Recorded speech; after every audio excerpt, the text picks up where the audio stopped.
నాపై ఫిర్యాదు చేయడానికి ఏముంది అంటూ నేనేంటో అందరికీ తెలుసు. నాపై మంత్రులు కంప్లైంట్ చేశారంటే నమ్మడం లేదు. నువ్వేందో అందరికీ తెలుసు. ఎందుకంటే నువ్వు ఎక్కడ పాట పాడతావు, ఏడ తింటావు, ఏడ ఉంటావు, అక్కడ ఉన్నప్పుడు ఇక్కడేమన్నావు, ఇక్కడ ఉన్నప్పుడు అక్కడేమున్నావు, వాళ్ళతో ఉంటే వీళ్ళనేమన్నావు, వీళ్ళతోనేముంటే వాళ్ళనేమన్నావు. పైగా నీ అక్రమాస్తుల కోసానికి, నీ అక్రమ సంపాదన కోసానికి నువ్వు ఎన్ని దారులు దొక్కుతావో అన్ని దారులు ఎరక. పైగా ఖమ్మం ప్రజలకైతే పూర్తిగా ఎరక.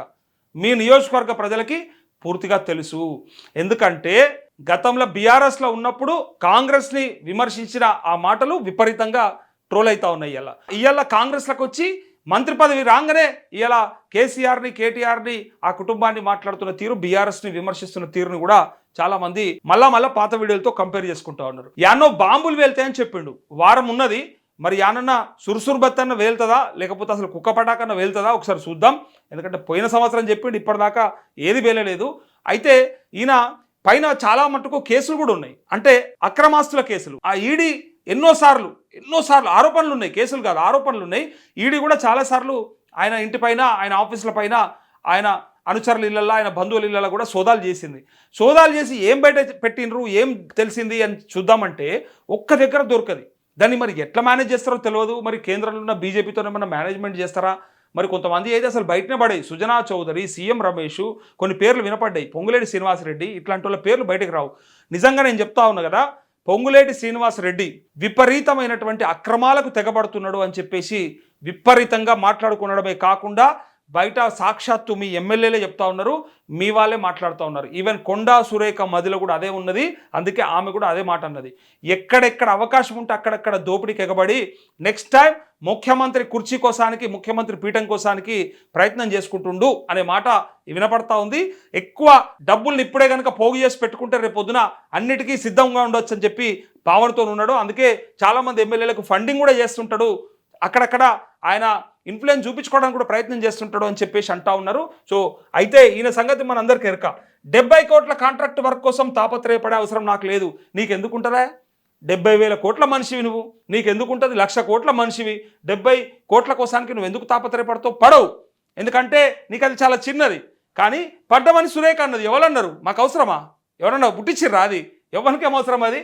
సో సీతక్క, సురేఖ, సమ్మక్క, సారలమ్మలు అంటూ ఇక సురేఖను, కొండా సురేఖక్కను ఎక్కడికించి ఇక కూల్ చేయడానికి ఆ మాట అన్నాడు. సమ్మక్క, సారలమ్మ.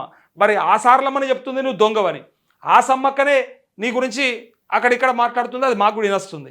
మరి సమ్మక్క సారలక్కలే చెప్తున్నారు కదా నువ్వు దొంగ అయిపోయినావని, నువ్వు లేనిపోని పెత్తనం చేస్తున్నావని, నీ అజమాయిషి ఎక్కువైపోయిందని, ఆ జిల్లాలో నీకేం అక్కరా అని చెప్పి డైరెక్ట్గా ఇగో మంత్రి వారితోనే కార్యక్రమాలకు హాజరవుతా అంటూ అన్నాడు. కానీ నిన్న మాత్రం హాజరు కాలేదు. నిన్న మీరు చూసిరో లేదో, నా దగ్గర ఒక వీడియో ఉంది.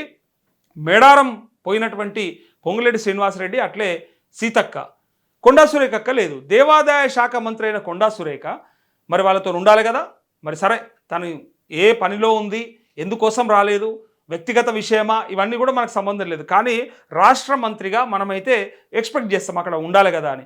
ఇక కొన్నిసార్లు సరే వ్యక్తిగత విషయాలలో హాజరు కాకపోవడం అది వేరే, బట్ అది కాకుండా ఏమన్నా ఉందా అనేదే ఇక్కడ బయట జనాలు మాట్లాడుకుంటా ఉన్నారు. అందుకే అది జరుగుతూ ఉంది. ఇక చూడండి, ఇక అయినా నాపై ఫిర్యాదు చేయడానికి ఏముంది? అధిష్టానానికి ఎవరు ఫిర్యాదు చేసే ఛాన్స్ లేదు. నేనేంటో అందరికీ తెలుసు. 70 కోట్ల కాంట్రాక్ట్ వర్క్ కోసం తాపత్రయపడే అవసరం నాకు లేదు. నాపై సహచర మంత్రులు ఫిర్యాదు చేశారంటే నమ్మడం లేదు అని మంత్రి పొంగులేటి శ్రీనివాసరెడ్డి స్పష్టం చేశారు. సోమవారం ములుగు జిల్లా మేడారంలో పర్యటించారు. సమ్మక్క సారలమ్మల జాతర అభివృద్ధి పనులను పరిశీలించారు. అనంతరం మీడియాతో మాట్లాడారు. సమ్మక్క సారలమ్మల వంటి సీతక్క, సురేఖక్కలతో ఈ కార్యక్రమాలకు హాజరవుతానని స్పష్టం చేశారు.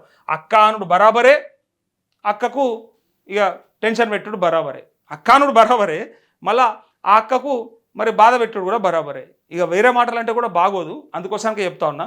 అక్కను బాధ పెట్టుడు కూడా బరాబరే, అది నడుస్తూ ఉంది.